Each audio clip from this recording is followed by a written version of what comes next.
Alors imaginez un peu, une course technologique mondiale, mais qui tourne autour d'une seule et unique machine. Une machine si complexe, si cruciale, qu'elle est devenue le point central d'une véritable lutte géopolitique pour notre avenir.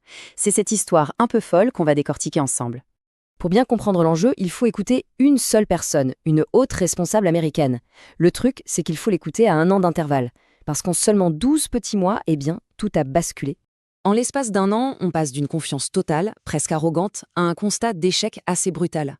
Ce changement de ton radical soulève une question essentielle. Est-ce que cette stratégie de blocage a vraiment fonctionné, ou est-ce qu'au contraire, elle a poussé la Chine dans ses retranchements et, ironiquement, accéléré exactement ce que les États-Unis voulaient empêcher? Bon, alors, c'est quoi cette fameuse technologie si convoitée? L'objet de toute cette bataille, c'est une machine de lithographie. Pour faire simple, sans cette machine, il n'y a pas de puces électroniques modernes, pas des smartphones, pas d'intelligence artificielle, pas de système d'armement de pointe. En clair, celui qui contrôle cette machine ne contrôle pas juste un marché, il contrôle le point de départ de toute l'économie numérique et militaire. C'est le pouvoir à l'état pur. En fait, il y a 2 types de machines.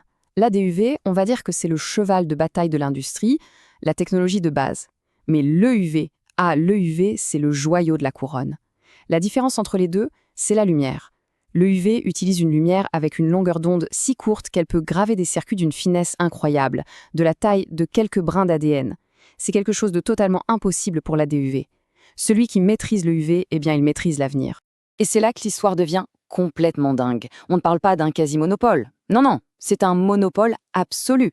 Il y a une seule, je dis bien une seule entreprise au monde capable de fabriquer ces machines EUV. C'est une boîte néerlandaise, ASML. Pas 90%, pas 99%, non, 100%, 100% du marché mondial. Et voilà comment une entreprise européenne se retrouve au cœur d'un cyclone géopolitique planétaire. Et bien sûr, ce monopole absolu a donné aux États-Unis une arme redoutable.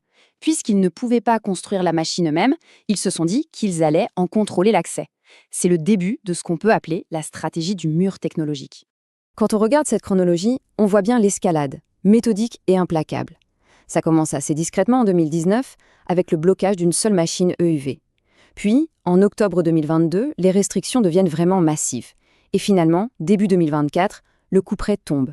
Même les machines de la génération précédente, les DUV les plus performantes, sont bloquées. La Chine se retrouve quasiment coupée de tous les outils de production de puces de pointe. Et la pression, elle n'était pas seulement diplomatique, loin de là. Cette phrase « la balle est dans le chargeur », c'était une menace à peine voilée. En fait, les États-Unis faisaient référence à la de minimis rule, une règle de commerce américaine qui leur donne le droit de bloquer l'exportation de n'importe quel produit qui contient ne serait-ce qu'un tout petit pourcentage de technologie américaine. Le message était limpide, les machines d'ASML contiennent des composants américains, donc soit les Pays-Bas obéissent, soit les États-Unis paralysent l'entreprise. Face à ce mur, la Chine semblait complètement piégée. C'est en tout cas ce que tout le monde pensait. Mais à Pékin, on préparait déjà la riposte, dans le plus grand secret. En août 2023, sans tambour ni trompette, un nouveau smartphone est mis en vente en Chine très discrètement. À ce moment-là, personne ne s'en doute encore, mais cet appareil va provoquer une véritable onde de choc mondiale. Comment est-ce qu'ils avaient réussi ça? Officiellement, c'était impossible sans machine EUV. Et pourtant, le fabricant chinois SMIC a réussi l'impensable. En utilisant plusieurs passages successifs avec leur vieille machine DUV, un procédé super complexe et très coûteux, ils ont réussi à produire une puce de pointe. C'était la toute première fissure, mais une fissure majeure dans le mur technologique américain. Ce smartphone de Huawei, c'était un exploit, une preuve de résilience incroyable. Mais ce n'était qu'un avant-goût. Le véritable plan de la Chine, lui, était beaucoup plus ambitieux. Et surtout beaucoup plus secret. Alors que tout le monde parlait de ce fameux téléphone, des ingénieurs chinois, eux, travaillaient dans l'ombre la plus totale sur un projet d'une toute autre envergure. C'est une enquête de l'agence Reuters qui a révélé l'impensable. La Chine a lancé son propre projet Manhattan, un effort national total concentré dans un labo ultra sécurisé où les scientifiques utilisent des noms de code et où le secret est absolu. L'objectif n'était plus de contourner le blocus, mais de le faire voler en éclats en construisant leur propre machine EUV de A à Z. Mais comment on part de zéro? Eh bien, la Chine a adopté une stratégie très agressive en 3 temps. D'abord, recruter les cerveaux, débaucher à prix d'or d'anciens talents d'ASML. Ensuite, faire de la rétro-ingénierie, acheter en douce de vieilles machines pour les démonter pièce par pièce et comprendre comment ça marche. Et enfin, construire dans le plus grand secret avec des ressources quasi illimitées de l'État. Pour vraiment saisir à quel point c'était une priorité absolue, il suffit de regarder ce chiffre. des primes à la signature qui pouvaient monter jusqu'à 700 000 $. Et attention, ça, c'est juste le bonus de bienvenue, le salaire vient en plus. Ça te donne une petite idée. Pour Pékin, l'argent n'était pas un problème. L'indépendance technologique, par contre, ça n'avait pas de prix. Et cette stratégie, elle a payé. Début 2025, la nouvelle tombe et fait l'effet d'une bombe. Le projet secret a réussi. Ils ont réussi à produire un premier prototype fonctionnel de machine EUV capable de générer cette fameuse lumière ultraviolette extrême, le cœur même de la technologie. Un exploit que le reste du monde pensait tout simplement impossible. Alors ça y est, la Chine a réussi son pari. Le monopole d'ASML est terminé, c'est ça? Eh bien, pas si vite. Parce que construire un prototype, c'est une chose, mais en construire des dizaines qui fonctionnent parfaitement 24 heures sur 24 pour une production de masse, c'en est une autre, infiniment plus complexe. Pour comprendre le défi, il faut imaginer une machine ASML comme un écosystème.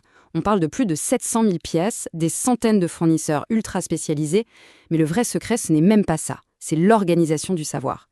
Chez ASML, personne, absolument personne, ne connaît tous les secrets de la machine. Les connaissances sont volontairement fragmentées. Un ingénieur sait comment faire une tâche, mais ignore pourquoi elle est faite de cette façon. Reproduire un tel puzzle organisationnel, c'est un défi bien plus grand que de simplement copier la technologie. Et ça, c'est le point de vue de toute l'industrie, parfaitement résumé par l'ancien patron d'ASML.